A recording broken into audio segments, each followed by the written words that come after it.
Hello and welcome to the Indian Beat. Don't forget that if you are still interested in doing the blood drive, it will be February 28th.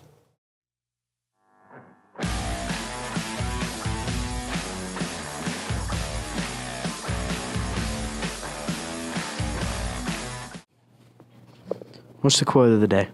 When life gives you lemons, make orange juice. Marron.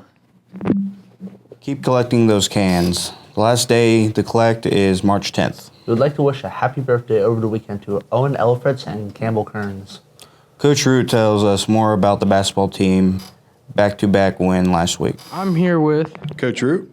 All right, so I heard you beat Southern Wells and Union County. Is that correct? That is correct. We played very good basketball, played team ball, and we got 2 victories. Is there anything that you've changed over the past couple weeks to maybe motivate your players a little more or make them play as a team? Well, just reminding them, the times that we are playing the best ball is when we do play as a team and we play our basketball. All right. Is there any new things that you've maybe done to try to motivate the team? We're just trying to have a little more fun in practice, doing some 1v1s, 2v2s, 3v3s. Just, towards the end of the season, things can get repetitive, so just trying to have a little more fun in practice. All right. Thank you. Thank you. Here at Randolph Eastern, we do Leader in Me and Teach the 7 Habits. This month, we're focusing on Habit 2, Begin with the End in Mind. Beginning with the end in mind means to think about the end result of what you are trying to accomplish. An example of beginning with the end in mind is reading a recipe book before cooking. If you have a big test, studying the night before would be a way to practice Habit 2. Planning ahead before choosing to make a choice is beginning with the end in mind. If you are going on a trip, looking at a map before you leave would be an example of beginning with the end in mind.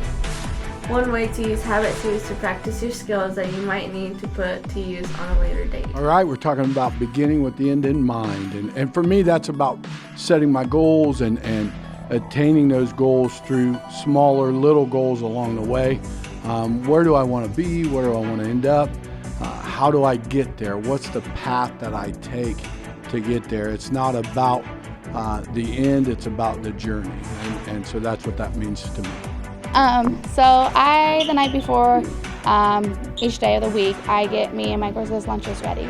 So when I start doing a project or I start working on anything, I have a vision in my head of what I kind of want it to look like when it's done. So you got to think about long term, like where do you see yourself?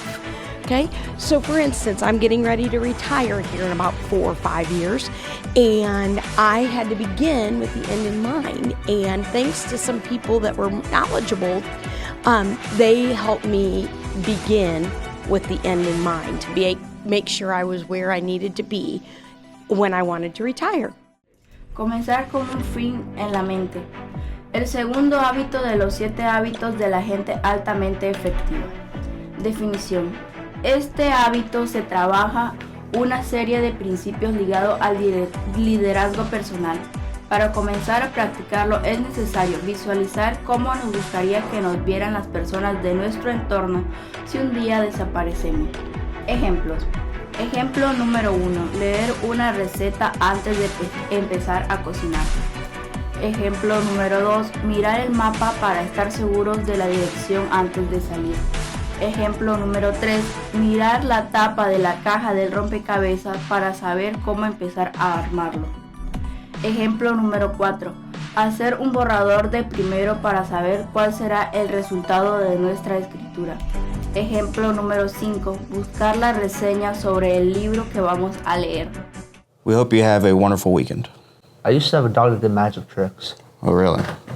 It was a Labrador.